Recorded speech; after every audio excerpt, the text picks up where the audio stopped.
एलोरा की गुफाओं का इतिहास लगभग 6वीं से 10वीं शताब्दी ईस्वी तक फैला हुआ है। इन गुफाओं का निर्माण 400 वर्षों की अवधि में किया गया था, जो 6वीं से 10वीं शताब्दी ईस्वी तक चली थी। एलोरा की गुफाएं पश्चिमी भारत के महाराष्ट्र राज्य में स्थित हैं। एलोरा गुफाओं में बौद्ध, ब्राह्मण, जैन धर्मों के अनुयायियों द्वारा बनाई गई गुफाएं हैं, जो धार्मिक सहिष्णुता और सह-अस्तित्व को दर्शाती हैं। एलोरा की गुफाएं 31 के एक समूह को दर्शाती हैं, जिनमें बौद्ध, हिंदू और जैन धर्मों के मंदिर और मठ शामिल हैं। इन गुफाओं में विभिन्न प्रकार के पौराणिक देवताओं, दृश्यों एवं ऐतिहासिक घटनाओं को दर्शाती हैं विस्तृत मूर्तियां हैं। एलोरा गुफाओं में गुफा 16 को कैलाश मंदिर के रूप में भी जाना जाता है, जो कि विश्व के सबसे बड़ी आकस्मिक संरचना है। एलोरा की गुफाएं प्राचीन भारतीय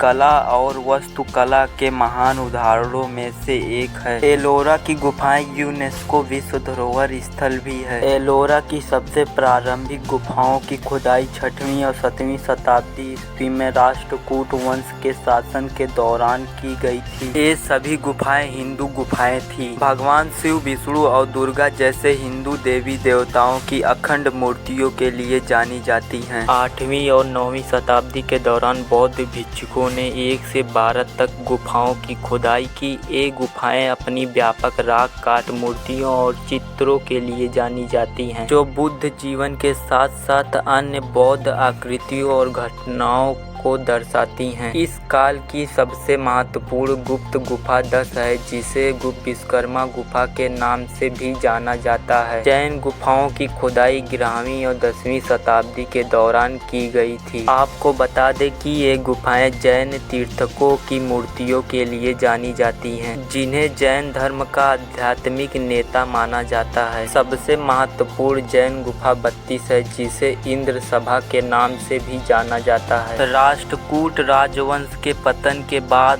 10वीं शताब्दी के दौरान एलोरा की गुफाओं को छोड़ दिया गया था। इस सदी की शुरुआत में अंग्रेजों द्वारा दोबारा खोजे जाने तक गुफाओं को काफी हद तक भुला दिया गया था। एलोरा की गुफाओं को 19वीं शताब्दी की शुरुआत में ब्रिटिश अधिकारियों द्वारा फिर से खोजा गया था और बाद में भारतीय पुरातत्व सर्वेक्षण द्वारा इसका अध्ययन किया गया था। पुनः स्थापना कार्य में गुफाओं की सफाई, क्षतिग्रस्त मूर्तियों की मरम्मत और गुफा की दीवारों को स्थिर करना शामिल था। एलोरा गुफाओं को पास की अजंता गुफाओं के साथ 1983 में यूनेस्को विश्व धरोहर स्थल माना गया। गुफाओं को भारतीय कला और वास्तुकला के अध्ययन के साथ साथ भारत में हिंदू धर्म, बौद्ध धर्म और जैन धर्म के इतिहास के लिए एक महत्वपूर्ण स्थल माना जाता है। चलिए अब मिलते हैं किसी नए वीडियो में किसी नए टॉपिक के साथ। तब तक के लिए जय हिंद, जय भारत।